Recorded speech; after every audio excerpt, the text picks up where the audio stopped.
E aí, pessoas? E aí, Marvetes? Tudo tranquilo? E aí, pessoas desse mundão de meu Deus, tudo na mais perfeita maravilha? Como é que está a existência de vocês aí? Onde vocês estiverem nesse mundão de Deus? Tudo bacaninha? Tudo na mais perfeita maravilha? Onde você estiver aí, São Paulo, Rio de Janeiro, Brasília, Bahia, Mato Grosso, Piauí, Rondônia, Acre, Espírito Santo, Roraima, no Pará, na Amazônia, no Tocantins, né, em Salvador, na Bahia, em Minas Gerais, em Belo Horizonte, no Rio Grande do Sul, no Rio Grande do Norte, em Santa Catarina, no Paraná, no Rio de Janeiro, né? Onde você, Brasília, onde você estiver, nesse Brasilzão de meu Deus aí, muito obrigado por você estar aqui no canal Paulo Dharma 1970. Canal Paulo Dharma 1970 é alegria, é festa, beleza? Toda semana com um vídeo novo aqui, um livro novo, um quadrinho novo, aqui a gente não para mesmo. Aqui a gente não para mesmo, beleza? Você que está aí fora do Brasil também, nesse momento assistindo esse vídeo, você que está aí, né, no Uruguai, na Argentina, na Bolívia, no Equador, na Venezuela, na Colômbia, na Patagônia, em El Salvador, no México, na Guatemala, se é que conteúdo chega em certos locais, né? No México, nos Estados Unidos, no Canadá, em Santo Domingo, na Costa Rica, em Cuba, né? Sei lá se chega em Cuba. Nosso conteúdo também na Europa, também chegando na Europa, em Portugal, em Lisboa, outras cidades portuguesas, na França, na Inglaterra, na Islândia, na Escócia, na Irlanda, né? Na Irlanda, na Polônia, na Suécia, Dinamarca. Ixi Maria, onde nosso conteúdo chegar do canal Paulo Dharma aí, para brasileiros espalhados nesse mundão de Deus aí na Europa, né? Na Europa, ou em Israel nesse momento, ou no Egito, ou na África, né? Em Angola, na África do Sul, sei lá, né?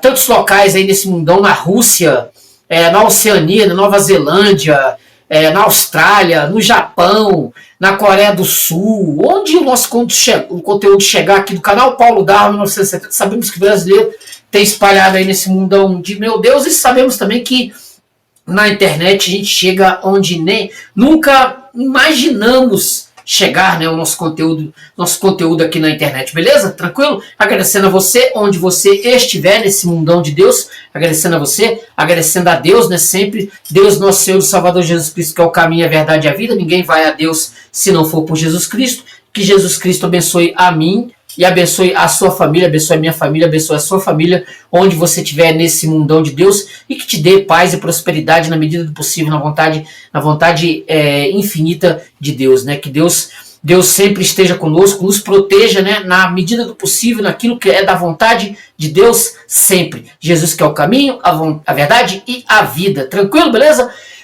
Você que pedir para você aí, né? Você que não é inscrito no canal, curta o vídeo, se inscreva no canal, compartilhe, comente, passe esse vídeo adiante para que outras pessoas tenham acesso ao canal Paulo Dharma 1970. Inscreva no canal, você que não é inscrito, se inscreve aí, ó. Tem aí, ó, pertinho desse botão aí do curtir aí, tem aí se inscrever bem aí embaixo aí. Você pode se inscrever ou pode também se inscrever aqui, né? Bem aqui, ó. Bem aqui vai estar aqui, tem um sinaleiro aqui de você se inscrever no canal, tranquilo? Você se inscreve no canal, você ajuda e toda semana você recebe um vídeo de um livro, né? De uma resenha de um livro, de um quadrinho, de um filme ou coisa que vale. A gente sempre traz aqui pro canal Paulo Dharma 1970 livros bons, viu? Sempre livros bons, na medida do possível. Nós estamos sempre fazendo aqui uma resenha com livros bons, beleza? Tranquilo? Se você também quiser ajudar o canal fazendo algum tipo de doação, tem um botão de doar aí no canal Paulo Dharma, né? Embaixo. Você pode fazer doação aí, o próprio YouTube tem aí para doar. E nós também temos o nosso Pix do canal Paulo Dharma 1970, esse que você está vendo aí, 988-290-76791, 988-290-76791, é o Pix do canal Paulo Dharma 1970. Se você fizer doação de qualquer valor, você avisa aí pra gente, tranquilo? Nos comentários aí, você comenta, né? Você pode também, se quiser fazer a doação de algum valor, de algum tostão, de algum quebrado que você tiver aí, você pode avisar aí e falar, ó, doei, fiz a doação, beleza? Você vai ficar imortalizado ali para sempre como doador do canal Paulo Dharma 1970. Você ajuda o canal Paulo Dharma 1970, tranquilo, beleza? Tranquilo? Onde você estiver nesse mundão de Deus aqui, qualquer doação é bem-vinda. Curta o vídeo, se inscreva no canal, compartilhe, comente. A gente vai ali pegar uma água, 10 segundos, vai passar a vinheta do canal e a gente vem aqui para meter o pau em mais um vídeo aqui no canal Paulo Dharma 1970, tranquilo? Beleza? Então não sai daí, a gente volta já já. Valeu, hein? Muito obrigado mesmo por você estar aqui. Valeu, obrigadão.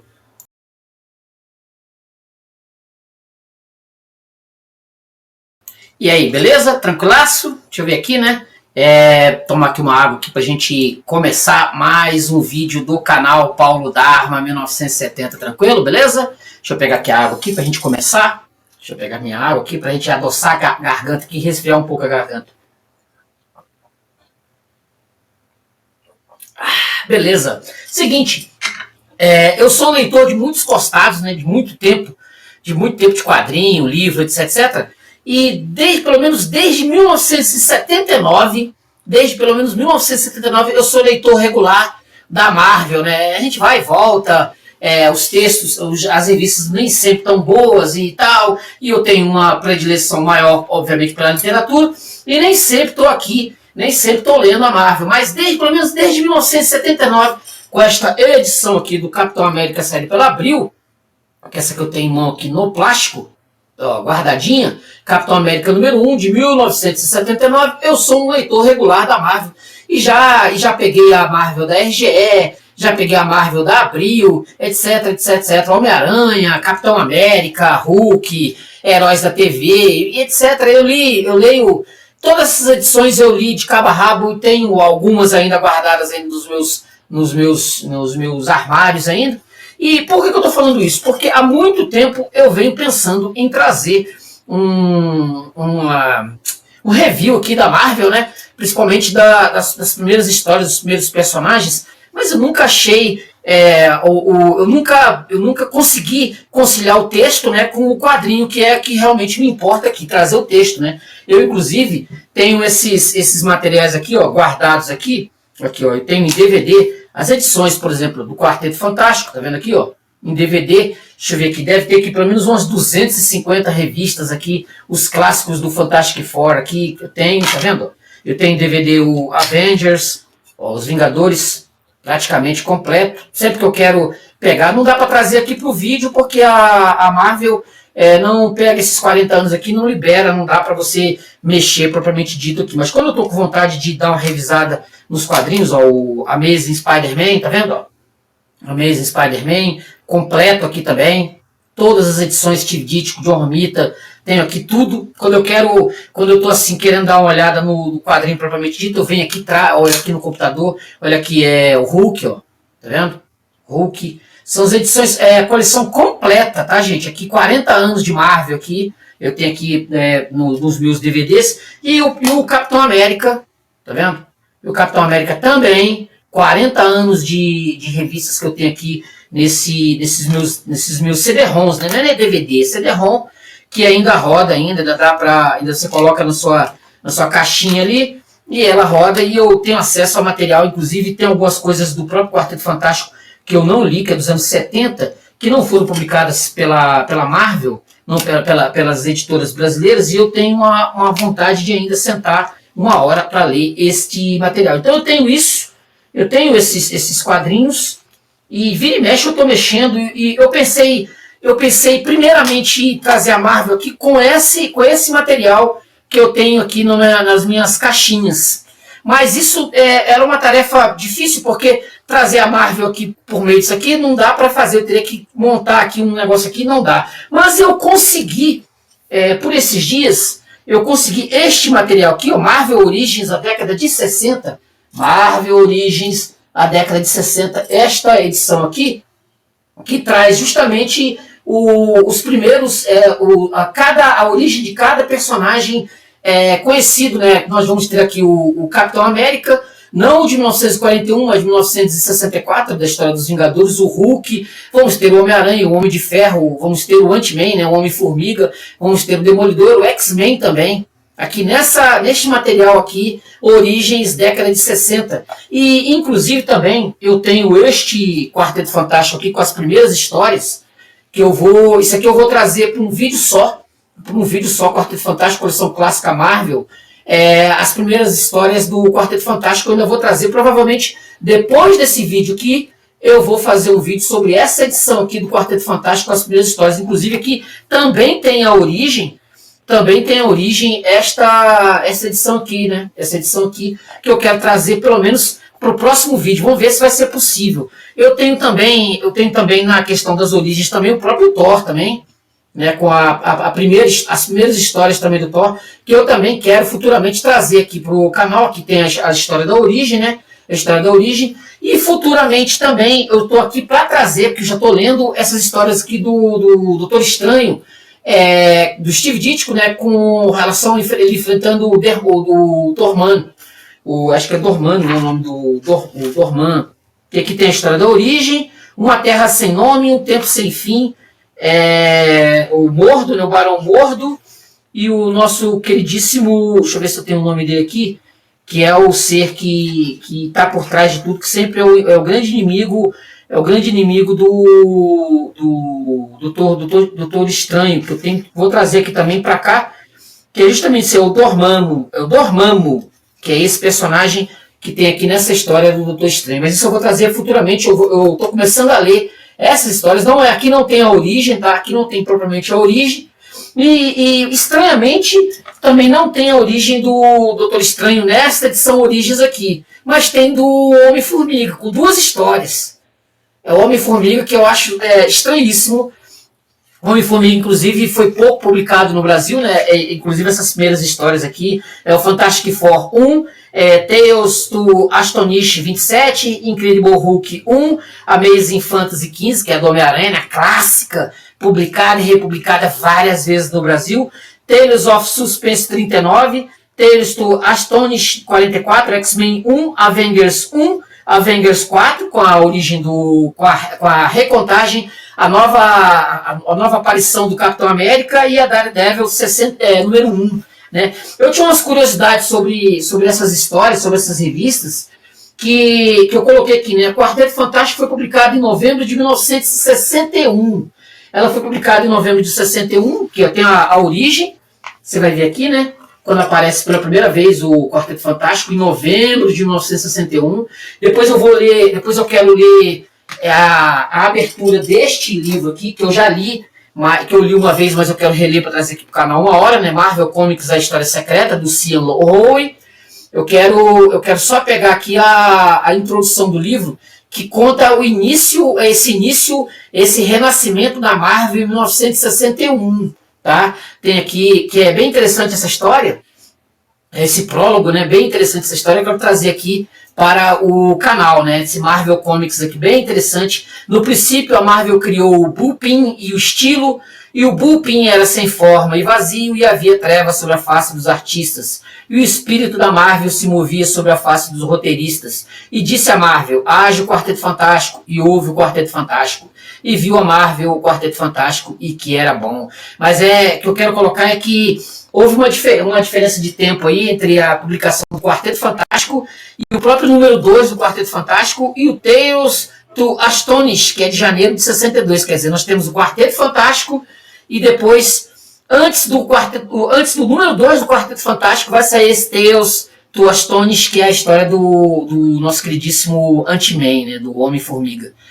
Ufa, rapaz, 8 minutos aqui falando, hein? Marvel's Origins, aqui, ó, Marvel's Origins. Então nós vamos ter de princípio aqui justamente esse Fantastic Four 1, essa edição aqui, ó, Fantastic Four 1, vai ser a primeira aparição do Quarteto Fantástico, como eu já mostrei aqui, ó, tá vendo?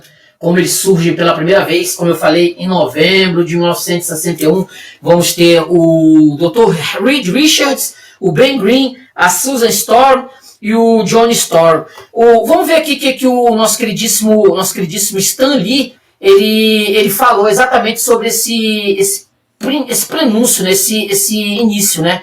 Nós temos aqui, né? O Stan Lee falou bastante ao longo dos anos sobre como ele pensava e fazia os personagens. Embora nem sempre exista uma fonte credível para todos os que ele criou, né? Como ele falou, né? Algumas partes são resultados de memórias misturadas ou entrevistas tardias. Ele inclusive tem polêmicas sobre criação, sobre realmente se o que ele falou realmente foi verdade. O livro lá da História Secreta dá bem isso.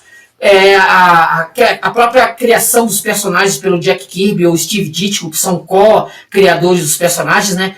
Ele disse, né, que quando o editor Martin Goodman viu que a Liga da Justiça estava vendendo bem, ele pediu que Stan Lee criasse uma equipe de heróis para competir. Lee disse, para uma vez eu faria uma história que eu mesmo gostaria de ler.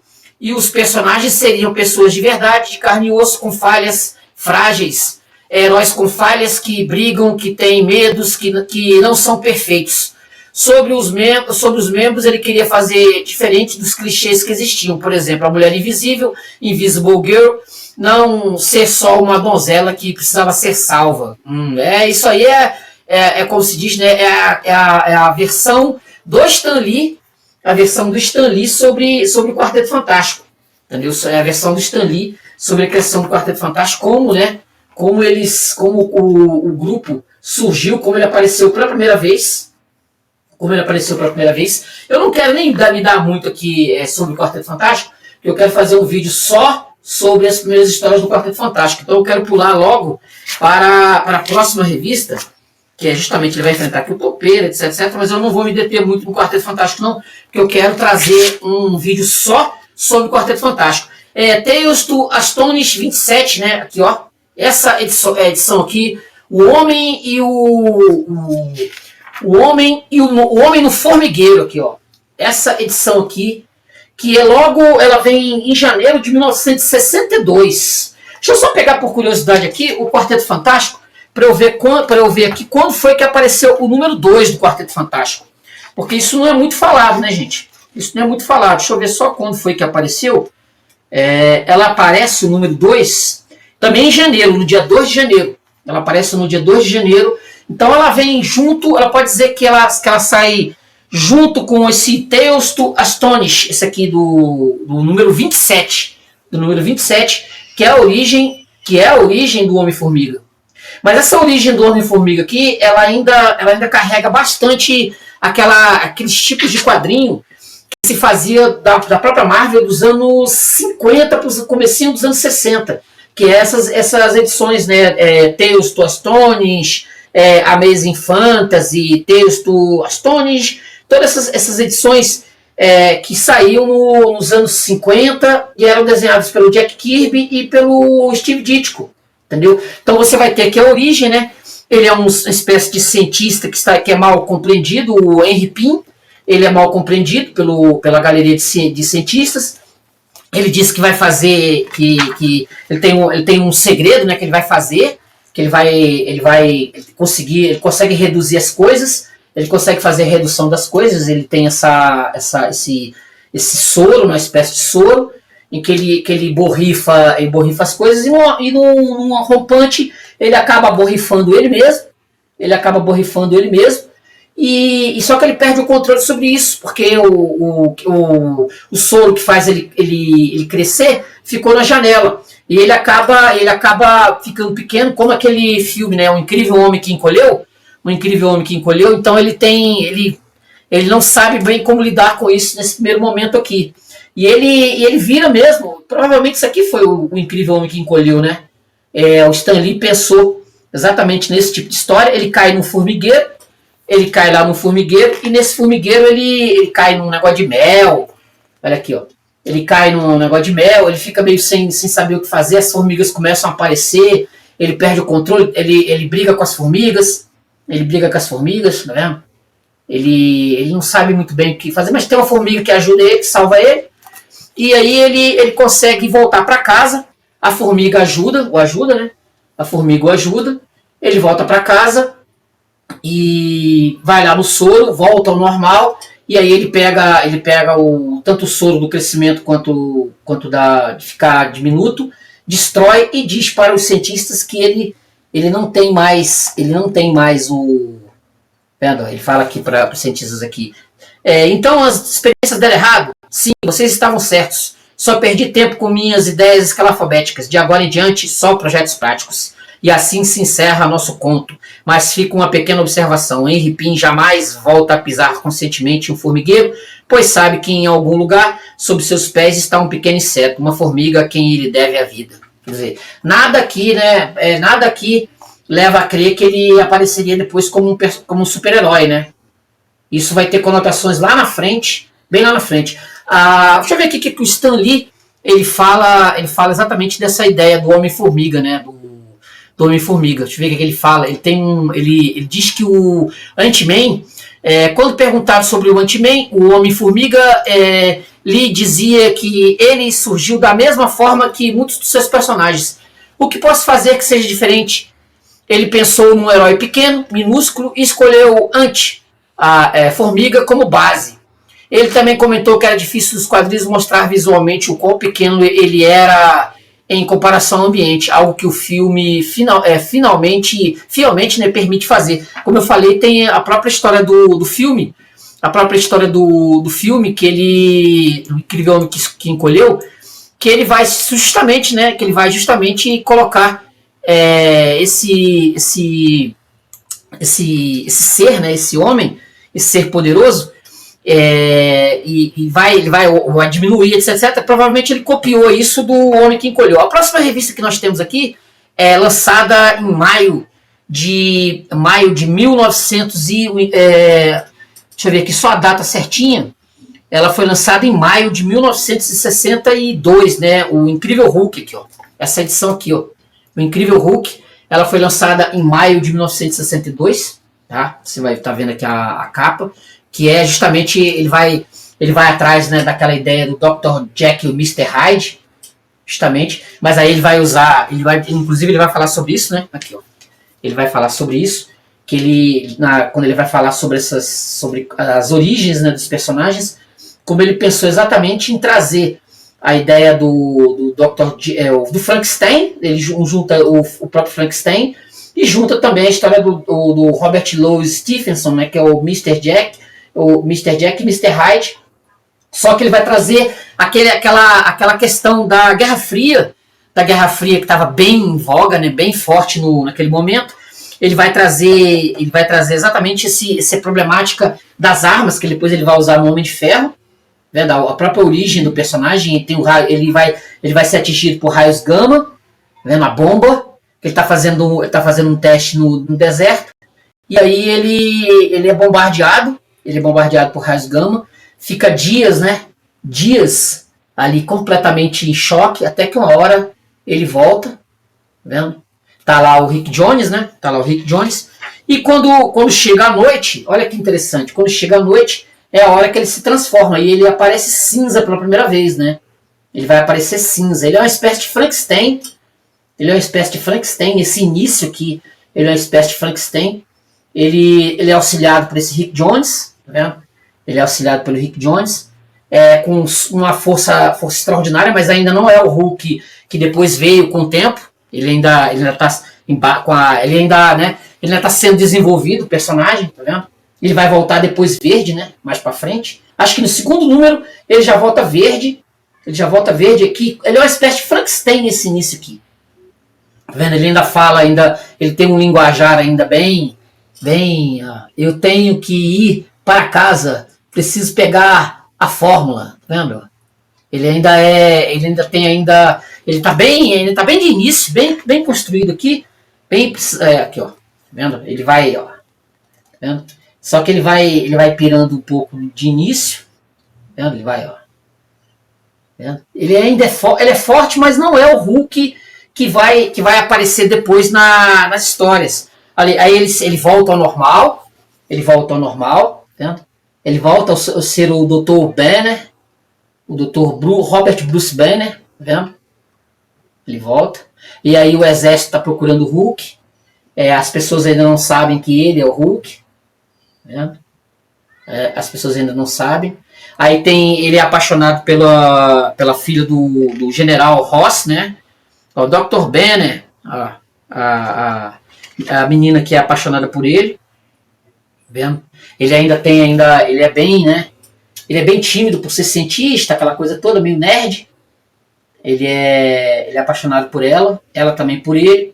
Mas o pai é o Ross, né? O Ross, o Trovão, que não permite que os dois fiquem juntos, né? Mas assim, nesse momento aqui, ninguém sabe, a Beth, né? Ninguém sabe E que ele é o Hulk. E o Rick Jones, ele é que é beatnik, né? Você pode pegar aqui, ó. As roupas são... Ele é bem beatnik. Inclusive aqui na própria origem dele, ele tá lá no deserto, o Rick Jones, ele tá lá tocando gaita, como bem beatnik, ó. Bem beatnik, bem responsável, tal, né? Tocando gaita. O Rick Jones, que vai ser o companheiro dele nessas histórias de início. Então, ele é apaixonado pela Beth Ross, né? E aqui ele tem esse diálogo aqui, ó, bem esse diálogo aqui sobre os problemas exatamente dele ser a criatura, né? Aqui, ó. Ele fala que então, quando o sol se puser, como saberei se não vou mudar outra vez? Como saberei se não vou continuar me transformando naquele brutal e bestial remedo de ser humano, uma criatura que nada teme, que detesta a razão e adora o poder? Em breve, o crepúsculo estará consumado e aqui estou eu, indefeso e temendo me tornar o Hulk. Bem de início, ó. Vendo? Tá incrível. Só quem sabe dele é o beatnik Rick Jones. Tá vendo? Só quem sabe dele, só quem sabe dessa dualidade. Aí vai aparecer um vilão, né, o Gárgula, que é um sujeito que tá preso. Tá vendo? A história ela é longa, essa história do Hulk de início. Talvez uma das mais longas desse início de história desses personagens da Marvel. Provavelmente uma das mais longas. Ali, ó, Gárgula, tá vendo? Das mais longas. Ele vai enfrentar dois vilões aqui, se eu não estou enganado. Tem a Guerra Fria envolvida, foguete. Ela é bem... esses quadrinhos da Marvel de 1960, esse início aqui, inclusive tem uma visão bem anticomunista, diferente do que a Marvel acabou se tornando, né, no futuro. Mas desse princípio aqui, o próprio Stan Lee, depois ele vai até dizer que... Olha aqui, ó. Depois ele vai dizer que ele era tolo nesse início, que ele acreditava nos Estados Unidos, que ele acreditava na Guerra do Vietnã. Tá vendo aqui, ó? Olha o Hulk aí, ó. Enfrentando o Gárgula. Hulk triunfante. Tá vendo? Que ele era ingênuo. Imagina, o Stan Lee estava desde 1940 lá na Marvel, fazendo aquelas historinhas, né? Aquelas historinhas bem básicas. Até 1961, bem básicas. Dizer que é ingênuo, né? É um negócio bem... Né? Só mesmo para quem quiser acreditar no Stan Lee. Se você quiser acreditar, olha lá, eles vão parar na Rússia, né? Esse primeiro momento aqui, ó. Esse Gárgula quer voltar para a Rússia, né? Quer voltar para a Rússia e ele vai enfrentar aqui, os militares aqui, ó. Sim, camarada, nós capturamos o maior cientista nuclear da América. Aprenderemos muito com ele. Ele falando aqui em russo. Como se atreve a me interromper quando estou falando com o Premier? Perdão, camarada, mas aconteceu uma desgraça. Os prisioneiros fugiram. E aí eles fogem, né? O Gárgula... Olha lá, você conseguiu. Agora apenas por você ele vai lá, ó. Aí tem o Khrushchev aqui. Tem a figura do Khrushchev aqui, bem aqui. Ó, o Gárgula, ele muda. Tá vendo? A figura aqui do Khrushchev aqui. Ele fazendo uma ameaça do Khrushchev, e aí o Rick Jones e o Banner voltam para a América, e a história termina, tá vendo? Eles enfrentam aqui o Gárgula consegue entender que ele estava querendo se transformar e volta. A próxima história é a mais clássica, é provavelmente a mais clássica da Marvel de todas, que é a Amazing Fantasy 15, né? Publicada exatamente em... 5 de junho foi o lançamento, 5 de junho, da capa tá agosto de 62. O lançamento dela foi 5 de junho, mas na capa vem dizendo que é agosto, que é exatamente esta aqui, a origem do Homem-Aranha, a mais clássica, a mais conhecida história da Marvel, que é a origem do Homem-Aranha, do Peter Parker, quando ele era apenas um mero nerd na escola, vendo? Um mero nerd na escola. Isso aqui foi lançado e relançado no Brasil várias e várias vezes, publicada, né, pelo menos na capa, dizendo que é agosto de 1962, agosto de 62, essa história aqui, ó, vendo? Que é, assim, eu já li isso aqui, eu tinha 10 anos de idade, já estava lendo essa história, lá por volta de 1979, 1980, também com séries de televisão, etc, com a origem do próprio Peter Parker, né? Ele é um nerd que assim, de certa forma, ele sofre bullying, né? O tal do bullying dos alunos na escola. E ele é muito entendido de ciência. E ele vai para uma exposição na exposição de ciências na escola. E lá ele é mordido picado por uma aranha. E nesse momento ele descobre que alguma coisa aconteceu com ele. Essa aranha radioativa passa para ele alguns elementos que vão compor o Homem-Aranha ao longo dos anos, né? Aqui, ó. E aí ele vai descobrir que ele tem umas coisas estranhas acontecendo com ele. Ele vai enfrentar lá um lutador de luta livre, né? Ele faz um disfarce, bota uma máscara, vai enfrentar como se fosse uma aranha, começa a ganhar dinheiro, fazendo dinheiro com isso. O primeiro princípio aqui do Homem-Aranha é a questão de fazer dinheiro para ajudar a avó, a tia May, e também o tio Ben, né? O tio Ben. Ele, primeiramente é fazer grana, ele vai fazer dinheiro com isso, ele vai construir uns equipamentos com a famosa teia do aranha. Ele vai fazer isso, vai montar um uniforme para ele, vai se apresentar em shows na televisão, ó. Tá vendo? Ele vai virar uma celebridade. As pessoas nem lembram mais direito disso, né? Ele vira uma espécie de celebridade, vendo? Ó, fazendo truques, se pendurando nas paredes, ganhando dinheiro com isso, tá vendo? As pessoas ficam abismadíssimas com esse acontecido. Mas ele não está pensando em combater o crime, não. Entendeu? Ele não está pensando em combater o crime de jeito nenhum, ele não está pensando em nada disso, ele está pensando em ganhar dinheiro, fazer dinheiro somente. E aí, né? Sou da revista Life, pago qualquer preço por uma foto. Assine comigo, eu te transformo num aço de cinema. Espere, queremos uma entrevista. Aí, fale com o meu empresário, rapaz, estou ocupado. Bem arrogante. Ele é um ser, né, bem arrogante de início, né? Adolescente. Ele ganha os poderes e aí acontece algo que vai mudar a vida dele para sempre. Um ladrão correndo, olha lá, passa por ele e ele não ajuda o policial e ainda é arrogante com o policial, né? Ele podia ter derrubado o bandido. Ele fala aqui: qual é o seu problema, moço? Tudo que você precisava fazer era segurar ele por alguns segundos. Aí ele vai falar pro policial: sinto muito, velhinho, mas esse é o teu trabalho, não o meu. Estou por aqui de me preocupar com todo mundo. Agora eu só cuido da minha vida. Vixe. Aqui, ó. Vem aqui, ó. Só cuido da minha vida. Isso vai ter consequências, né? Olha lá, o tio Ben compra um microscópio para ele. E aí, esse mesmo bandido, ó, enquanto ele fala: quem é o Homem-Aranha? Vendo, ó? Os jornais começam a explorar, né? Atrás de entrevistas com ele. Homem-Aranha ganhará série de TV. Homem-Aranha recebe prêmio. Lotação esgotada para o Homem-Aranha. Quem é o Homem-Aranha? Nos dias que se seguem, o Homem-Aranha se torna uma sensação nacional. Esse princípio aqui, as pessoas geralmente tendem a esquecer, né? Imagina, isso aqui deve ter passado dias, semanas, né? Com ele se apresentando na televisão, ganhando dinheiro, etc. E um dia ele volta para casa e tá lá um carro de polícia em frente à casa da tia May, né, e do tio Ben. E o interessante é que esse mesmo policial avisa ele que o tio dele tinha sido morto por um bandido. Aí ele fica transtornado, ele pega, né, vai lá, veste o uniforme dele de Homem-Aranha. Isso aqui desenhado pelo Steve Ditko, tá, gente? Fantástico, Steve Ditko. Para mim, as 30 melhores histórias do Homem-Aranha estão contidas nessas edições, nas primeiras 30 edições. Ele vai atrás do bandido, o policial diz onde ele tá, ele vai atrás, e catastroficamente, isso aqui é uma tragédia, tá? Isso aqui é uma tragédia grega.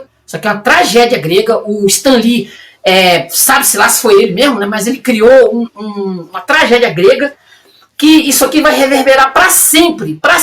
Isso, enquanto existir história em quadrinhos, existir histórias, essa primeira história da origem do Homem-Aranha vai ser para sempre. Nenhuma história de super-herói se equivale a essa. Vendo? E aí ele topa com o bandido, primorosamente desenhado pelo Steve Ditko, né? Ele topa com o bandido. Quando ele tira a máscara do bandido, ele vê que esse bandido é justamente o que matou o tio dele. vendo? Ainda tem furinho no olho aqui, né, da máscara, né? Vendo? Aí ele descobre, tá lá o policial, né? Ele desce o bandido e aí ele vai dizer aquelas famosas, né? É minha culpa, é tudo minha culpa. Eu não quis deter o canalha quando pude. Agora tio Ben está morto. E aí, né? Aquelas famosas, né? Frases aqui, né? Arrasado, Peter desaparece na escuridão em silêncio, finalmente ciente de que neste mundo grandes poderes trazem grandes responsabilidades. E assim nasce uma nova lenda, mais um nome que vem se unir ao mais emocionante reino desse mundo, o reino da fantasia. Aqui, ó. Aqui, ó. Vai exatamente estas palavras aqui, ó. Grandes poderes trazem grandes responsabilidades. E isso vai reverberar para sempre nas histórias do Homem-Aranha. Isso aqui simplesmente é um clássico total, absoluto. Se o nosso queridíssimo Stan Lee criou isso aqui, foi da cabeça dele realmente, o cara se imortalizou para sempre. Depois nós vamos ter os Tales of Suspense, né? Tales of Suspense com a origem do Homem de Ferro. 39 de março de 1963, nós estamos num salto aí, né? De agosto de 62, nós estamos em março de 63, Iron Man aparecendo pela primeira vez. O Homem de Ferro, com essa roupa, com esse uniforme aqui, com esse uniforme de Homem de Ferro ainda bem, né? Bem capenga ainda de início, Tales of Suspense. Nós temos aqui, contemplem sua impressionante chegada, ouça suas estrondosas passadas à medida que ele avança cada vez mais, pois hoje você está destinado a conhecer o invencível Homem de Ferro, um homem arrogante, né? Um homem, um playboy, arrogante, criador de armas. Ele vai viajar, né? Vendo? Ele viaja, Anthony Stark é tanto sofisticado quanto cientista, um solteirão milionário que sente-se em casa tanto no laboratório quanto na sociedade. O verdadeiro início da nossa história se desfralda ao hemisfério dali, na selva do Vietnã do Sul, ameaçada por Ong Chu, o tirano da guerrilha vermelha. Conquistei mais uma aldeia, agora vamos à luta corpo a corpo. Se algum prisioneiro puder derrotar Ong Chu, eu libertarei todo o povo. Aí, tá vendo? Ele colocando, né, o Stan Lee aqui, como eu falei, dessa visão anticomunista que ele tinha, né, que vem lá dos anos 40, anos 50, que depois ele vai meio que renegar, e o nosso queridíssimo Tony Stark, ele vai parar, né, exatamente nessa selva, junto com os soldados norte-americanos. Lá ele vai pisar numa mina, e pedaço dessa mina vai se instalar no coração dele, e ele vai ter pouco tempo de vida, e esse Wong Chu vai capturá-lo e vai usá-lo, né, para criar uma arma, né, já que ele é o cara que é criador de armas, ele é conhecido como criador de armas, então ele vai ser usado justamente para criar armas para o Vietnã, e ele está preso, ó. Aqui, sala onde você trabalha, muita sucata, muita ferramenta. Eu prometo, vou construir a mais fantástica arma de todos os tempos. Olha lá, ele está mentindo. Se pudessem, já teriam me operado para garantir. Ele está pensando o seguinte, na troca de ou vocês me operam e eu faço uma arma para vocês. Básico, né? Eu sei que só devo ter alguns dias de vida, mas meu último ato será a derrota desse sorridente e traiçoeiro terrorista vermelho. Muito bem, Wong Chu, eu aceito. Aí ele vai lá, né? Ele vai construir um projeto. Tá vendo? Ele vai construir um projeto. E aí o Tony Stark, ele vai meio que vai descobrir aqui uma espécie de Conde de Monte Cristo, né? Ele vai descobrir, o professor Jensen, li seus livros na faculdade, o senhor era o maior de todos os físicos, mas todo mundo acreditou que o senhor estivesse morto. Antes eu estivesse mesmo, fui obrigado a trabalhar como escravo para os comunistas. Quando resisti, Wong Chu me tornou como prisioneiro. Aí os dois vão trabalhar em conjunto, né? Uma espécie de Conde de Monte Cristo, né? Vão trabalhar em conjunto para fazer a armadura, vendo? Vão usar energia e esse cientista vai morrer, vai se sacrificar. Ele vai para poder pegar, né, a armadura ser energizada, eletrificada, energizada. Aí ele vai fingir fugir, vai morrer.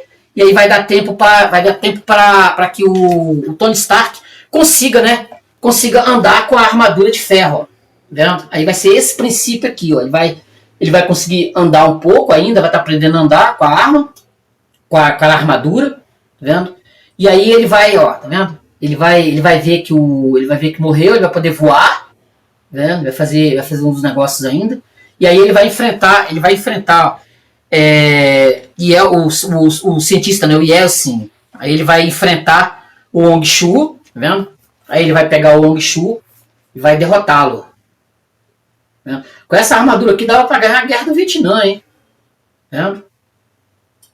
Vamos lá, ele vai derrotar. Ela é invulnerável. Tá vendo? Ela é invulnerável. Aí o Hongshu vai ver que não pode contra o Homem de Ferro. Tá?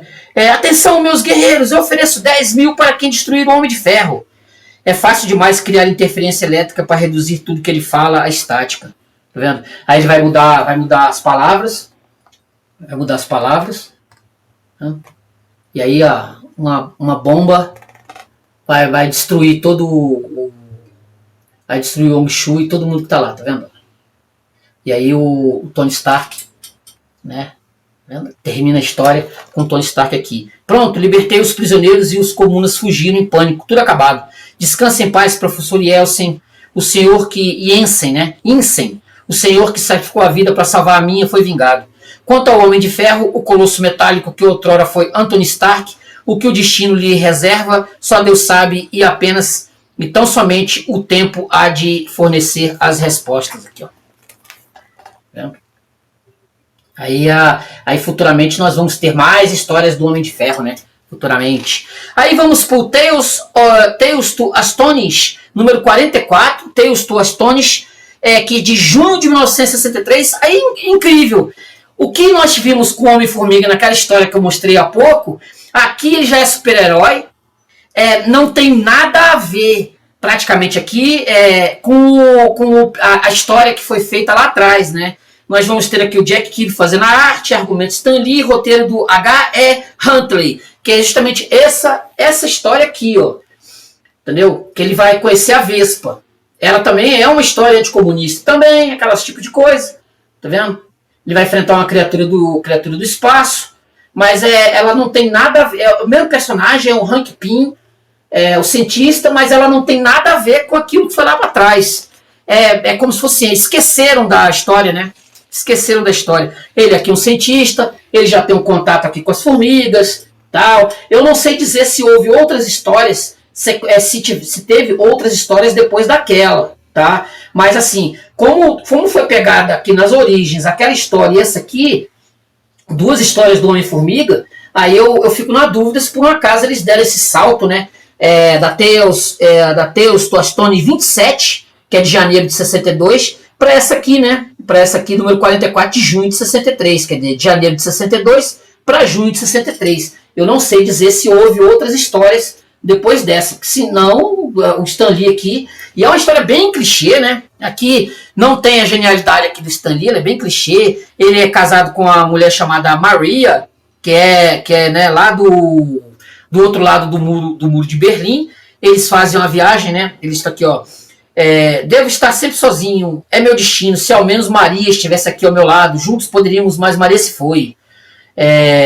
Querida, aí vai dizer, querida, acha prudente voltarmos à Hungria na nossa lua de mel? Ela assim, quieto, meu amor, escapamos para o seu país maravilhoso, eles não me conhecerão. Eles estão na Hungria, ele está lembrando que está na Hungria, e a mulher vai ser sequestrada junto com o pai, vendo? Ó? Vai ser sequestrada e ela vai ser morta. Que o pai dela, ó, vendo? Ela vai ser morta. Eles vão receber a notícia de que ela morreu e ele vai querer se vingar. Aí ele vai botar a roupa do Homem-Formiga, né? E vai atrás dos caras que mataram a Maria, vendo? Olha lá. Aí nesse meio tempo, ele vendo? Ele vai atrás, aí depois ele vai visitar, vai ter a visita do pai da Janet, né? Do pai da Janet. O Henry Pym, eu sou o Dr. Vernon Van Dyne. É bastante famoso o Sr. Pym, então viemos visitá-lo, pois ambos somos cientistas e talvez tenhamos muito em comum, junto com a filha, tá vendo? E aí o pai está fazendo experimentos. Ele acaba traindo uma criatura para o planeta, por conta desses experimentos que ele está fazendo. e essa criatura o mata. Tá vendo? Essa criatura do espaço que o pai da Janet traz, ele o mata. E aí assim, é uma sucessão de clichês, né? Ela fica desnorteada quando o pai morre, ela pede ajuda pro Henry Pinha, o Henry Pinha aparece lá como Homem-Formiga no lugar onde o pai morreu, ela descobre que o pai morreu.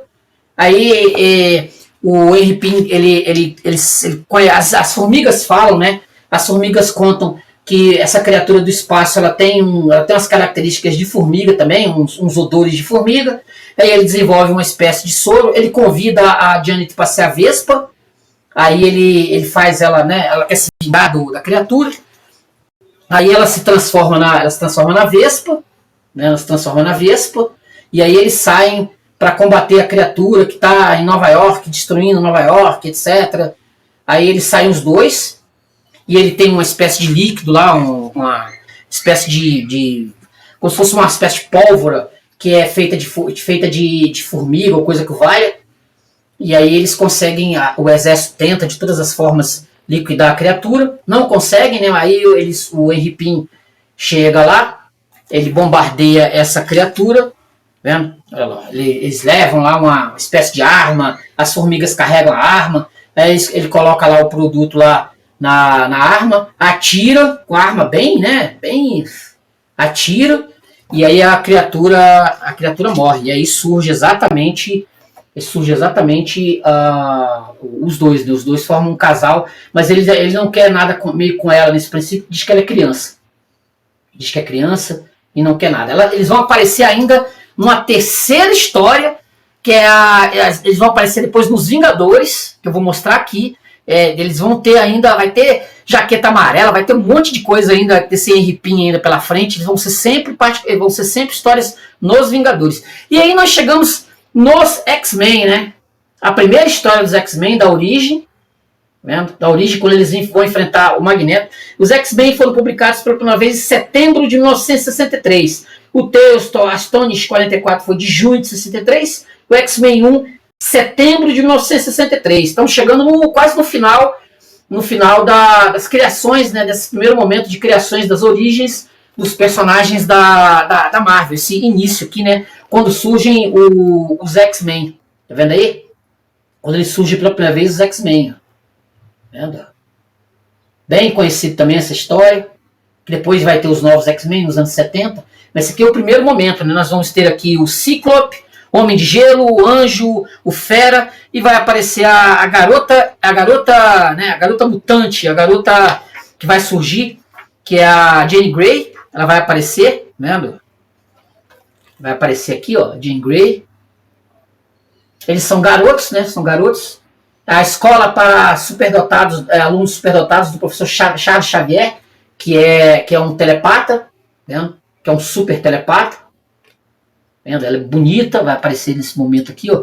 Eles vão ficar apaixonados por ela, né? Bem bonita. Escola para alunos superdotados, isso vai ter ainda muita repercussão no futuro. Olha lá, cada um fazendo sua graça. Vendo? Ó, telecinese, ela é telepata também. Vendo? Eles ainda são histórias bem bobinhas, né, desse início aqui, ó. Bem bobinhas. O professor Charles Xavier. E aí vai surgir o Magneto, um dos maiores vilões da história da Marvel, o Magneto, judeu, né? Judeu, mas é mutante. Aí vai ter o princípio dessas histórias dos mutantes. Vai ter o princípio das histórias dos mutantes, a perseguição aos mutantes. Mas aquele é o super vilão, ele não está defendendo o mutante coisíssima nenhuma. Ele está defendendo dele, né? Defendendo ele. Ele vai enfrentar os exércitos da Terra. Olha lá, o exército dos Estados Unidos, etc. Vendo? Ele vai enfrentar. Ninguém consegue detê-lo, né? Porque ele é o mestre do magnetismo. Vendo? E aí os X-Men é que vão, no final das contas, vão enfrentar o Magneto. O Magneto, nesse momento aqui, ele é daqueles vilões, né? Dos super vilões que o Stan Lee criou, né? Que vem o Doutor Destino, vendo? E aí eles vão enfrentar, eles vão para a missão para enfrentar esse Magneto, vendo? São todos contra o Magneto, todos ajudando o exército, ajudando o governo dos Estados Unidos. Tem sempre, interessante que sempre os personagens nesse princípio que estão ajudando o exército dos Estados Unidos. Já reparou? Tirando o Homem-Aranha da origem, todas as histórias aqui praticamente têm alguma coisa a ver com o exército dos Estados Unidos. Interessante, né? O Stan Lee, nesse momento aqui, ele acreditava bastante no exército dos Estados Unidos, hein? Eu já, não é a primeira, não é a segunda, não é a terceira vez que eu tô vendo o exército dos Estados Unidos envolvido aqui, pedindo ajuda, né? Pedindo ajuda para enfrentar aqui um super vilão, alguma coisa aqui, né? O Hulk foi assim, o próprio Ant-Man, olha lá, eles enfrentando o Magneto. O Magneto sozinho quase derrota, mas eles são bem inexperientes ainda nesse início aqui. Eles são bem inexperientes, eles ainda vão ter muita história pela frente, mas esse momento aqui das histórias, elas não vão fazer sucesso, tá? Elas não vão fazer sucesso nesse primeiro momento aqui, os X-Men, elas vão fazer sucesso muito mais pra frente, lá em 1975 com os novos X-Men. Esse primeiro momento aqui, os X-Men não colou as histórias não colaram, não deu liga. Nesse primeiro momento aqui. Aí vemos The Avengers 1, né? Avengers 1, a primeira história dos Vingadores. A primeira história dos Vingadores aqui. Publicada em setembro de 1963. Avengers 1, essa aqui. Que eles vão enfrentar o vilão Loki. O vilão asgardiano Loki, né? Eles vão enfrentar, eles vão se reunir. Aqui o Stan Lee, ele vai dizer que primeiramente ele pensou justamente, né?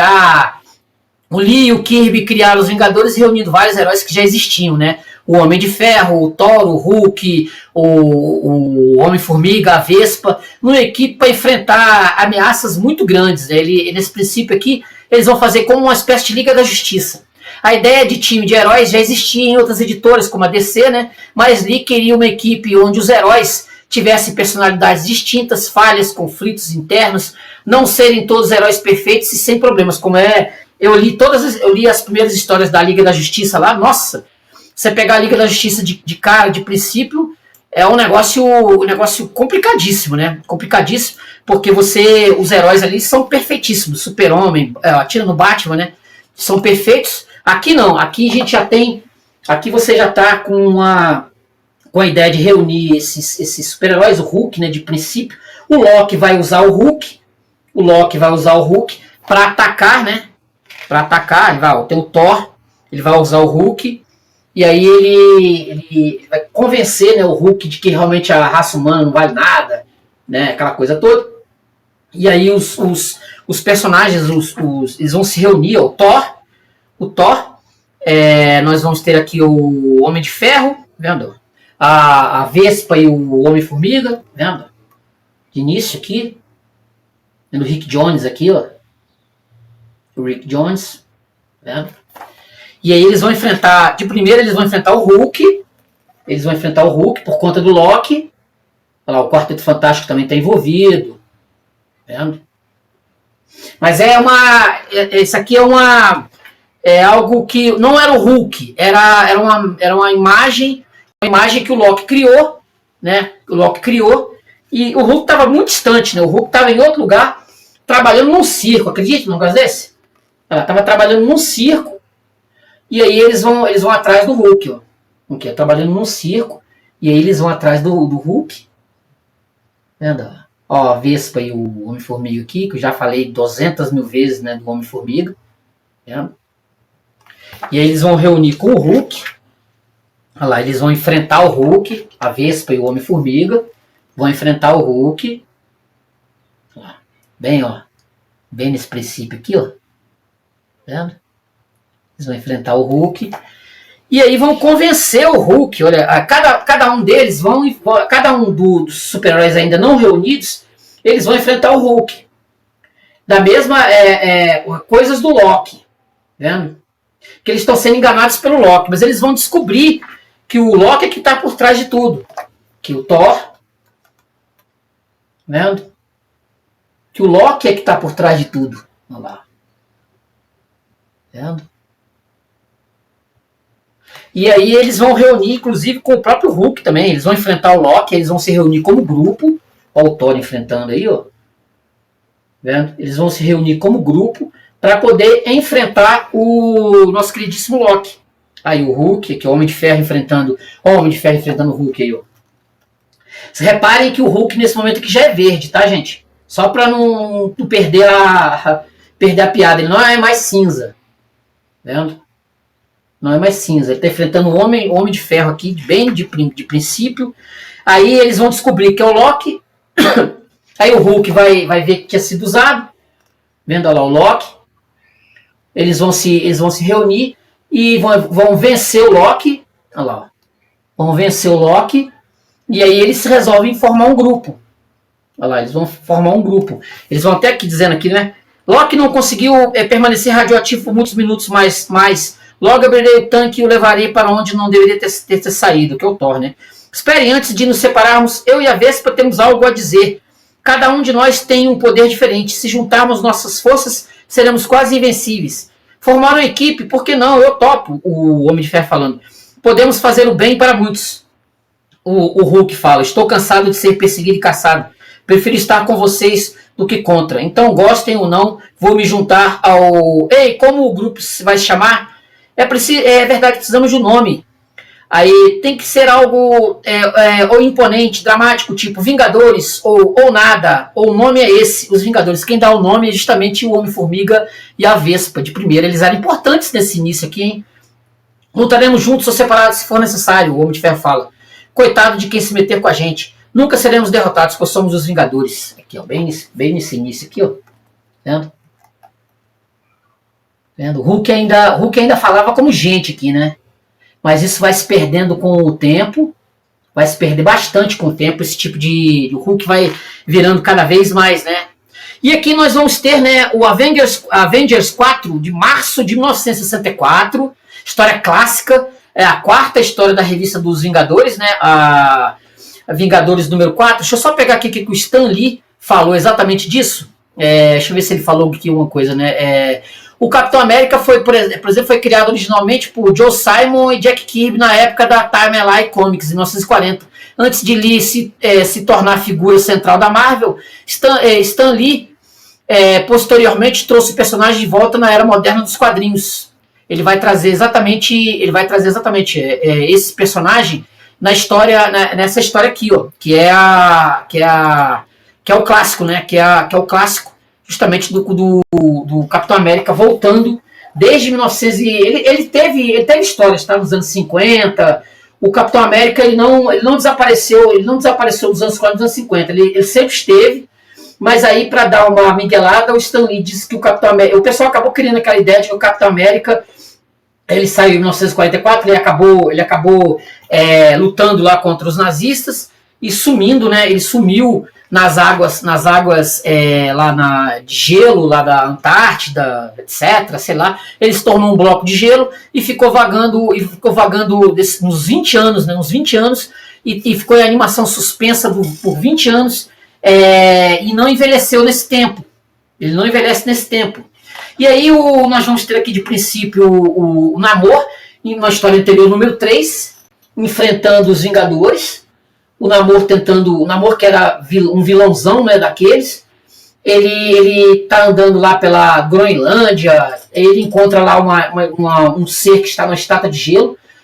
Estão adorando esse ser na estátua de gelo, ele furioso com a humanidade. Ele pega essa estátua de gelo e alguém que está ali naquela estátua que eles estão adorando, joga essa estátua longe, essa pedra de gelo, né, onde essa pessoa está lá dentro, essa pessoa descongela, e essa pessoa descongelada é justamente quem, né? O Capitão América. E quem vai descobrir isso é justamente os Vingadores. Os Vingadores estão passando de submarino e recolhem essa pessoa que está ali, né, no mar, e descobrem que ali está o Capitão América. Eles pegam a máscara dele, vocês estão vendo aqui, né? Pegam a máscara dele, ele está numa espécie de hibernação, ele acorda e vai falar do Buck Barnes, né? Vai falar do Buck Barnes e vê que tinha uma coisa estranha, né?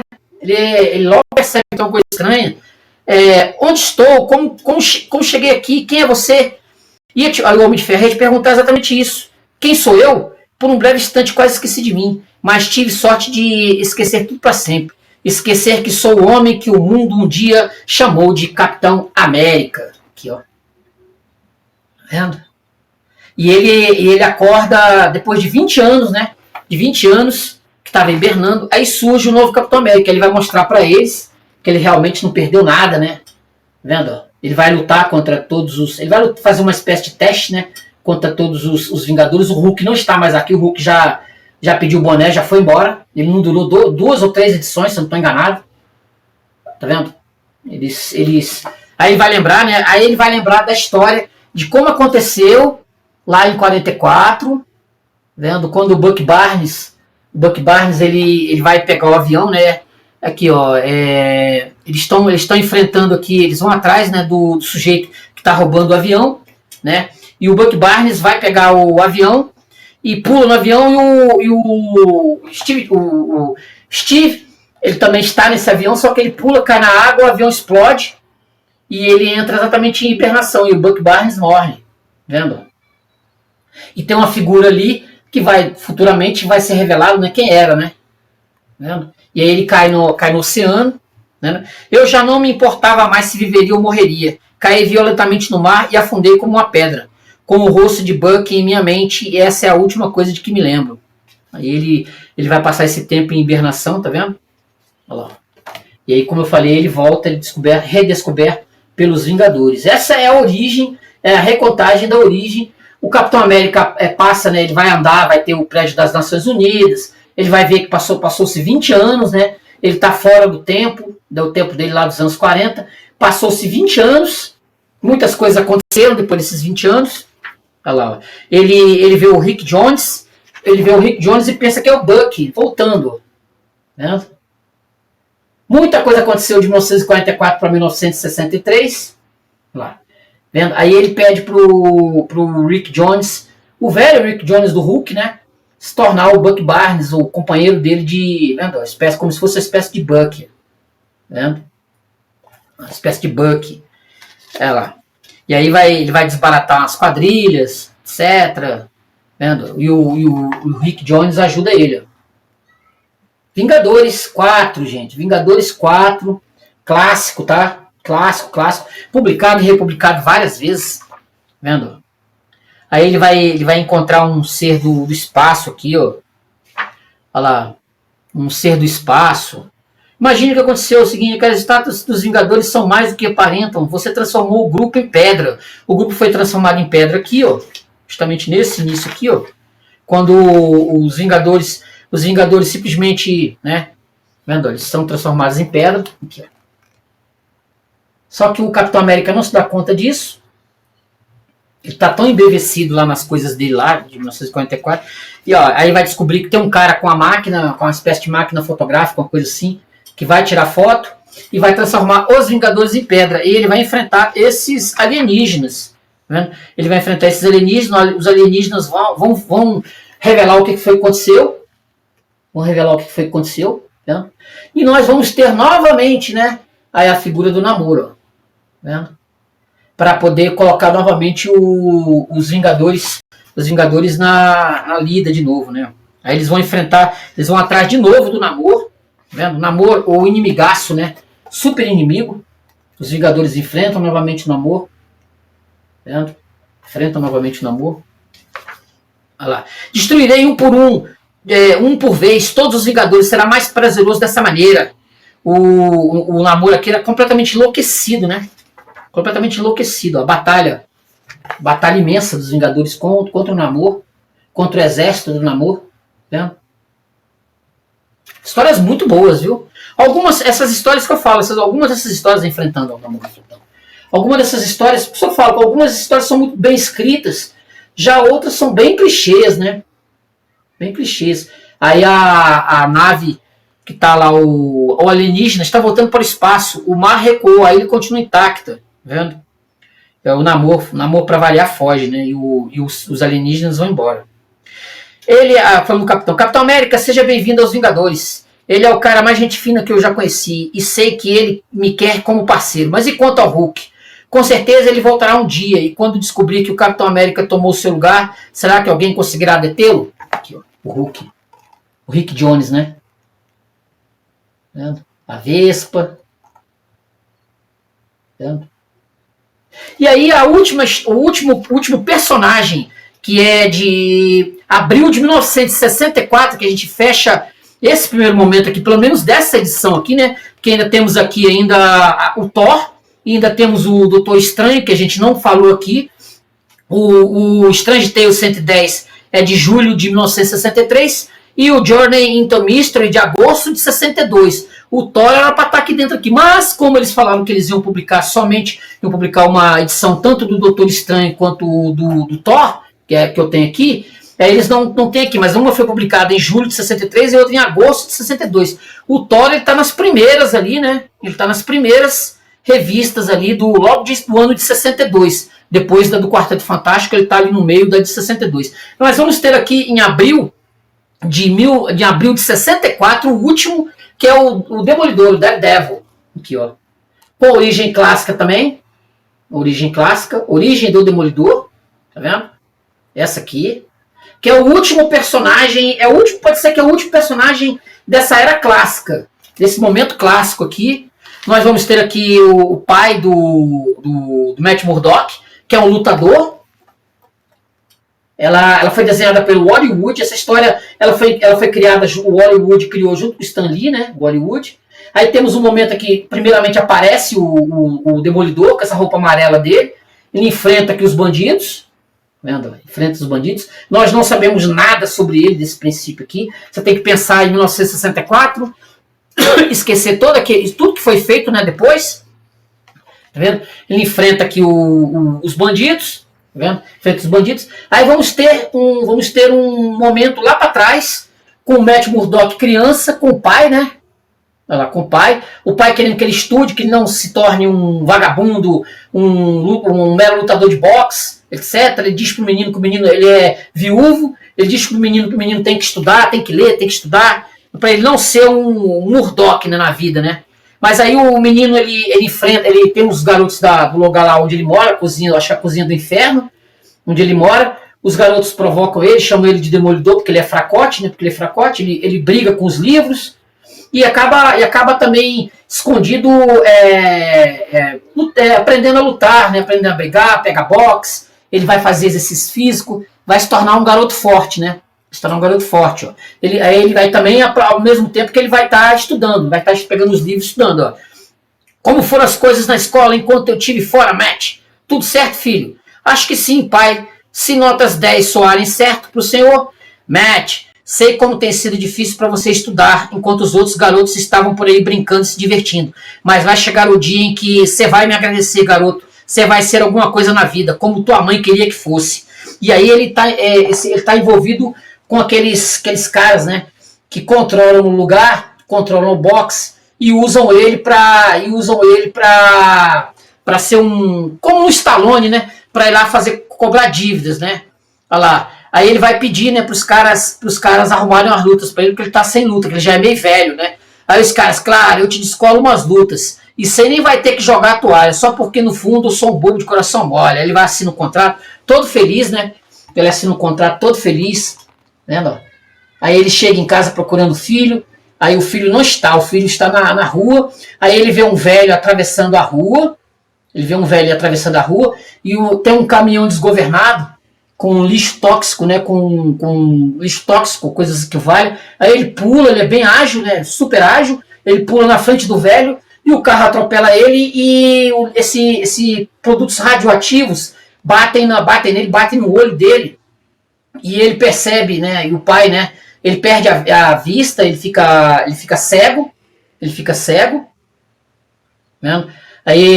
Mas ele já tem isso vai ser recontado muito bem pelo Frank Miller futuramente. Ele vai ter a audição dele muito, né? Muito bem. Aí ele vai descobrir, ó, olha só como é que ele já é um cara muito forte. Ele vai descobrir que o olfato dele, tá vendo? O olfato, a audição, tá vendo? O tato, tudo foi extremamente super desenvolvido. Nós vamos ter aqui nesse princípio aqui o Frank Miller vai contar que ele vai ter ajuda do Stick, né? Um espécie chinês que vai ajudar a desenvolver, ajudar nesse momento aqui a desenvolver, né, esses poderes. Mas aí o pai dele, né, vai lá ver o negócio das lutas e diz que ele tem que perder. Dessa vez ele tem que perder, ele não aceita isso. Olha lá, ele tem uma amizade com o Fog Nelson, tá vendo? Fog Nelson. Ele vai ter que perder olha só que interessante aqui, quando ele atravessa aqui, ó. Ele não precisa de ajuda de ninguém para atravessar, tá vendo? Olha lá. Porque ele é bem desenvolvido, tá vendo? Bem desenvolvido. E aí o cara simplesmente vai ter a luta.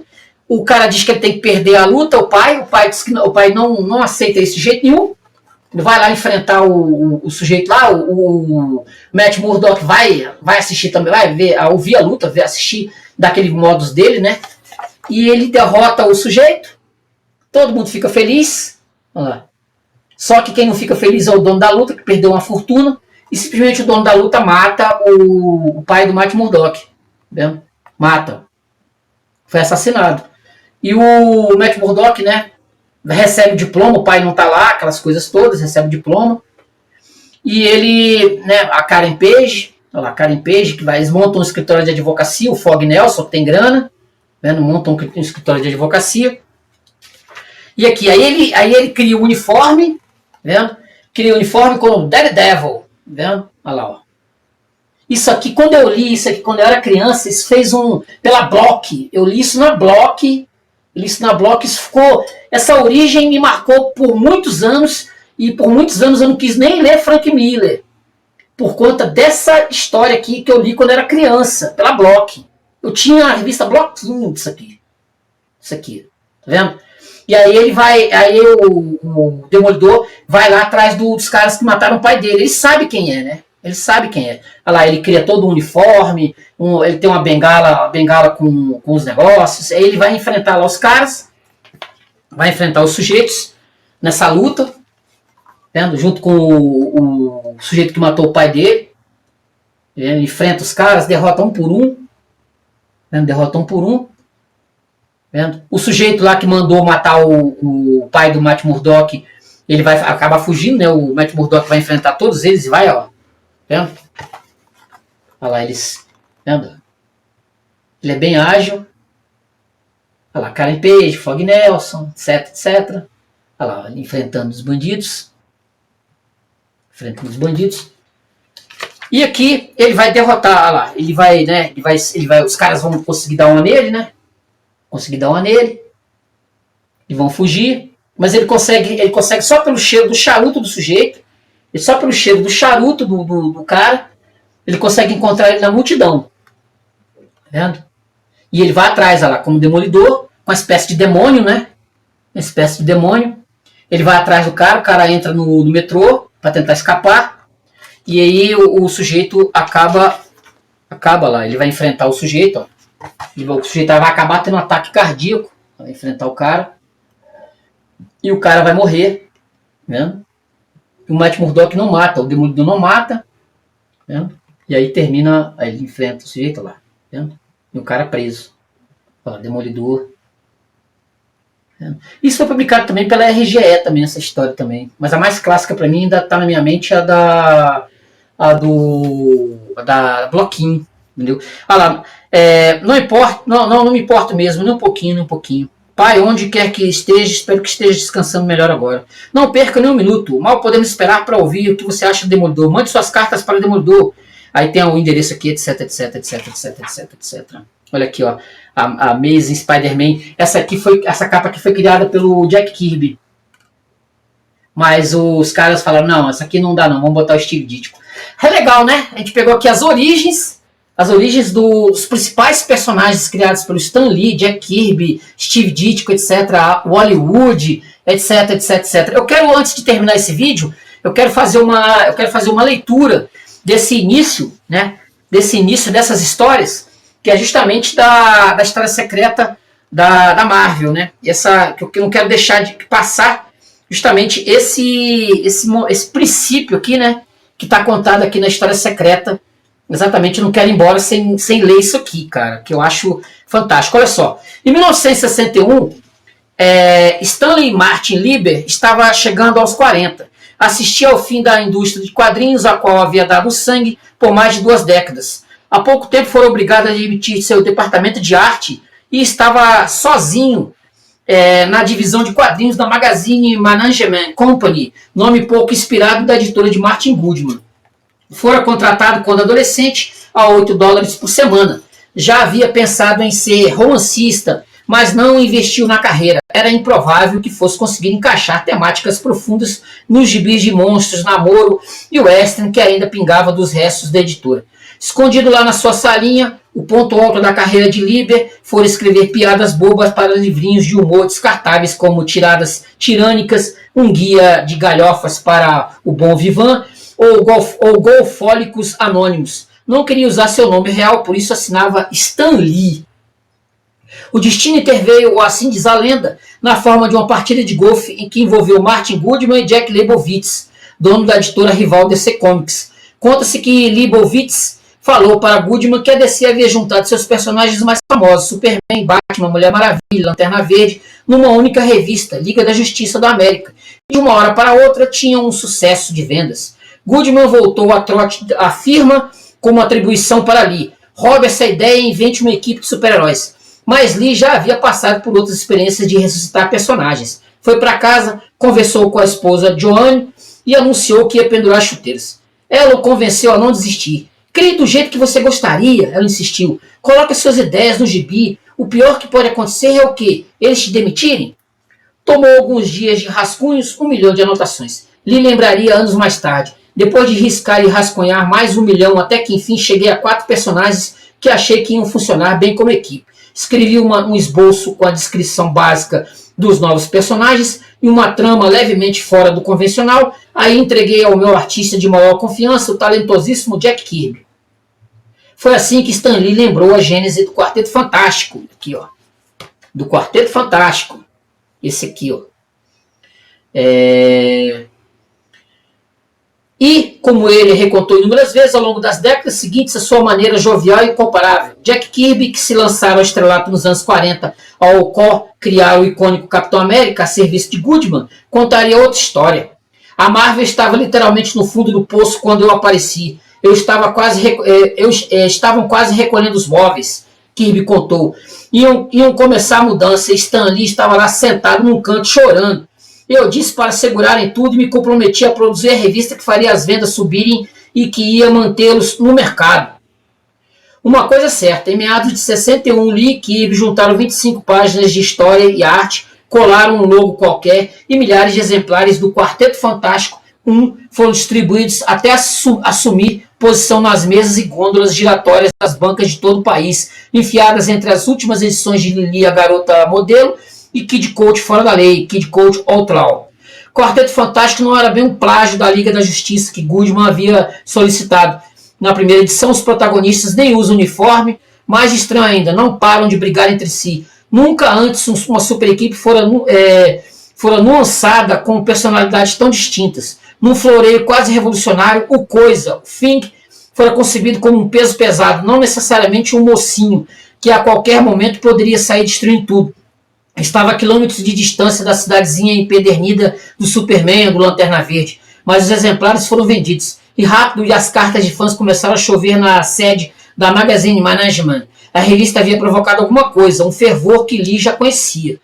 Pouco depois, Lee e outros de seus comparsas nos gibis de monstro, o artista Steve Ditko, vieram com Homem-Aranha, Spider-Man. Por trás da máscara, o herói era apenas Peter Parker, um adolescente nerd cheio de angústia que lutava para fazer o bem. Um garoto melancólico e rejeitado que vira super-herói? Não havia precedentes, mas o Homem-Aranha também mexeu com os leitores.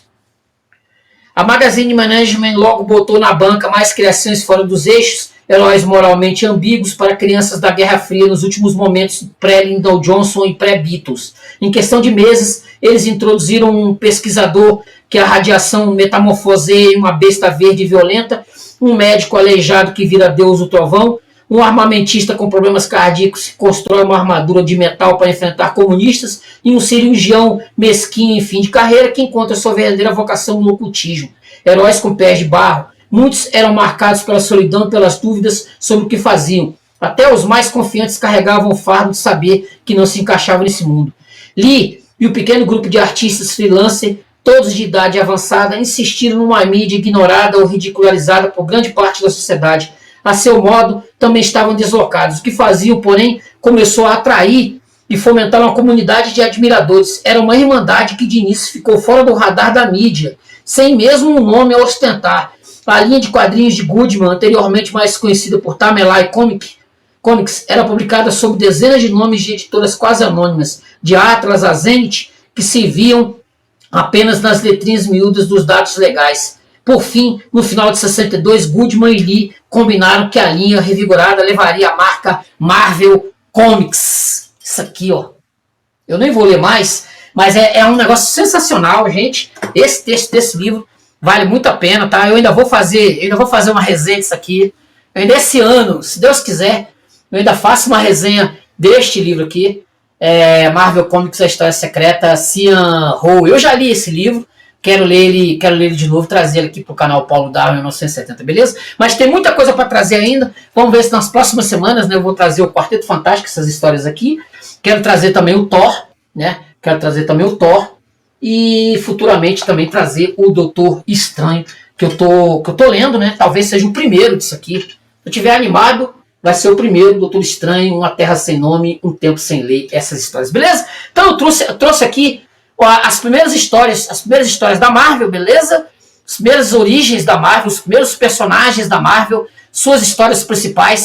Espero que você tenha gostado. O vídeo demorou um pouquinho, mas eu queria trazer todas as histórias aqui, todos os personagens aqui nesse primeiro momento. A Marvel Origins, a década de 1960. Esse material aqui, que é o 1, né? É o número 1 da Salvat, né? Ele foi publicado em 2015, esse material aqui. O número 1 da Salvat, que tem simplesmente as origens de quase todos os personagens aqui da nata da Marvel Comics de 1960. Beleza, gente? Então é isso. Curta o vídeo, se inscreva no canal, compartilhe, comente. Eu volto semana que vem, se Deus quiser. Sabe-se lá com que outro material, né? Vou trazer aqui para o canal Paulo Darwin 1970. Tranquilo? Origens Marvel, a década de 1960. É este material sensacional que eu tenho aqui em mão. Tranquilo? Curta o vídeo, se inscreva no canal, compartilhe, comente. A gente volta semana que vem, se Deus quiser. Valeu, gente. Obrigadão. Tchau, tchau.